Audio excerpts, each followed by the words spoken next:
సంజన గారికి కళ్యాణ్‌కి మధ్యలో జరిగిన ఆ హీటెడ్ ఆర్గ్యుమెంట్‌లో ఒక ఆశ్చర్యకరమైన ఆర్గ్యుమెంట్ జరిగింది. అదేంటంటే సంజన గారికంట పాపం ఇమాన్యుయల్ గారు కొడుకుతో సమానం.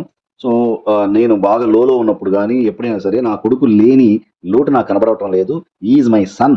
సో, నాకు గేమ్ అప్పుడు గాని, లోలో ఉన్నప్పుడు గాని, సో, అతను నవ్వితే నాకు ఆనందంగా ఉంటుంది. ఇప్పుడు దాకా నేను ఈ హౌస్‌లో ఇన్ని రోజులు ఉండగలుగుతున్నానంటే బికాస్ ఆఫ్ ఇమాన్యుయల్ అని చెప్పేసి సంజన గారు ఆవేశంగా మాట్లాడుతుంటే కరెక్ట్ పాయింట్ పట్టుకున్నాడు కళ్యాణ్. సో, కదా!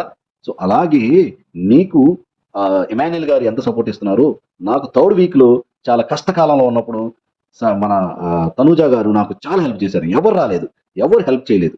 తనూజ గారు ఒక్కళ్ళే నాకు గేమ్ ఎలా ఆడాలి, ఎలా నిలబడాలి, ఎలా స్ట్రాంగ్‌గా ఉండాలి అని నాకు నేర్పించి, నన్ను సేవ్ చేసి, నాకు ఎంతో మనోబలాన్నిచ్చారు. సో, కాబట్టే నేను తనూజ గారికి సపోర్ట్‌గా ఉంటున్నాను.